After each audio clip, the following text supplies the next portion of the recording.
lullaby. While you're cruising down Lake Shore, that's a drive. Watch the skyline lights, yeah, that's a vibe. C-H with an I. Let the side streets sing you a lullaby. While you're cruising down Lake Shore, that's a drive. Watch the skyline lights, yeah, that's a vibe. Scared in the car to take a... For George, my ex-husband, is in jail for 45 years. All right. He's been there since my youngest was 6 months. She's 22. And just taking them there was, man, it was crazy for me. So I wrote this poem because when I watched that, I wrote it before this, but when I watched it, I was like, wow, you know. Anyway,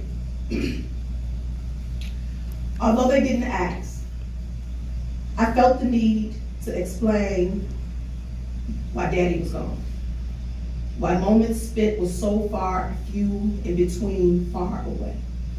We took long rides, but the time we spent was short. Why hugs were interrupted and kisses on forehead always meant goodbye, not see you later. I saw glossed eyes before wells filled and tear-stained shirts. Why with trembling lips and wiping cheeks was not enough to comfort broken hearts. It was the journey for me. My two, tightly tucked in a car seat while Big Sister enjoyed the breeze of the big southern wind. The boy rolled front and center as though he was the head, cuz that's what Daddy told him to do. His favorite tunes blaring to calm the anticipation of Daddy's love. We're here. Clicks echoes. At entrance, lines formed. Families stepped out for intrusive greetings and unwanted gropes. Dry jokes shared to pass the time because it was always a lengthy wait. Finally, after what felt like a violation of our being, we walked down a cold hall to sticky floors. Then we entered the gloom, but they loved it here. Cold metal seats didn't faze them. The food from the machine was their favorite because Daddy could hold hands. Cherished moments was not first steps, but short walks to Vin.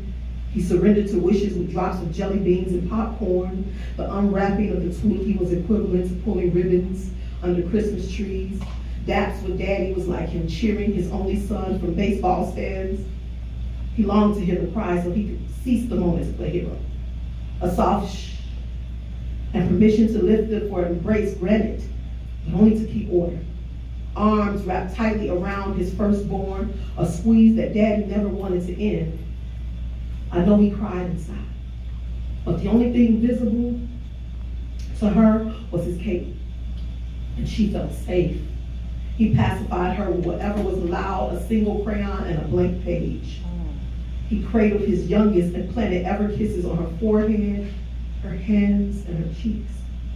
He inhaled her scent as though he was holding it to store for later. Our discussion never got too deep, because our emotions didn't belong there. We held hands and talked about what could be, and next, and it better be a next, was how he wanted to assure our next meeting. Time's up. Single file line. Keep your hands to your side. Mommy, that was fun. She rambled on about the venture. Why did Daddy say goodbye? Ain't he coming back? Can he come with us? Shh. Wait till Daddy. And that's my piece.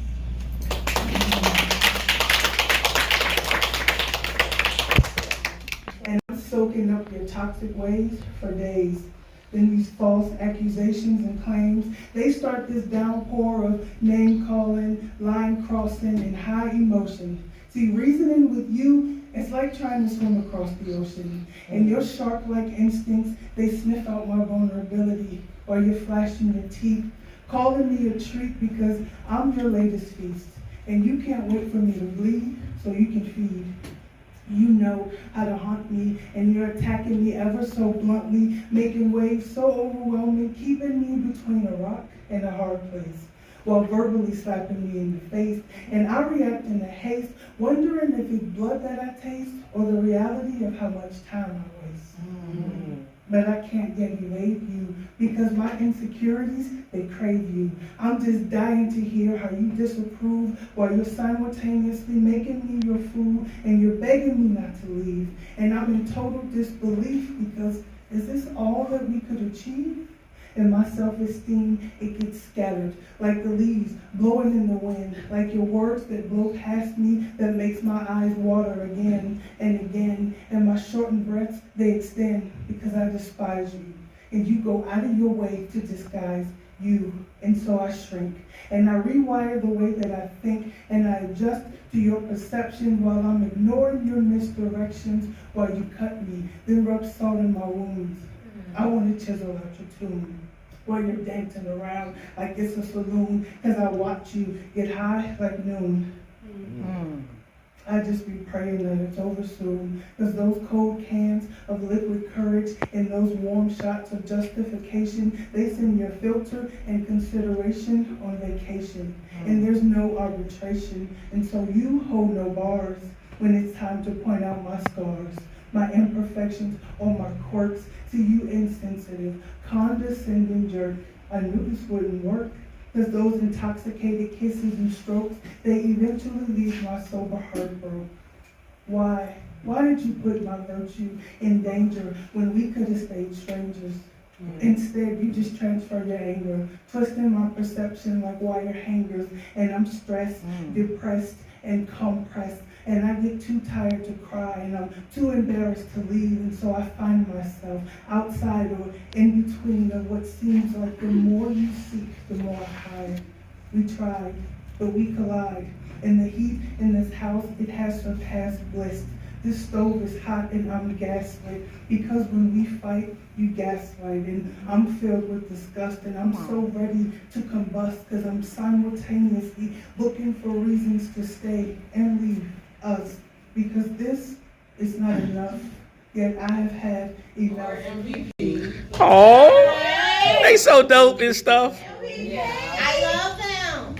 So to talk about mental realness, I just want to say when we first started off as a group in our beginning stages when we was hosting shows, and Hood Rays actually gave us our first show to host. I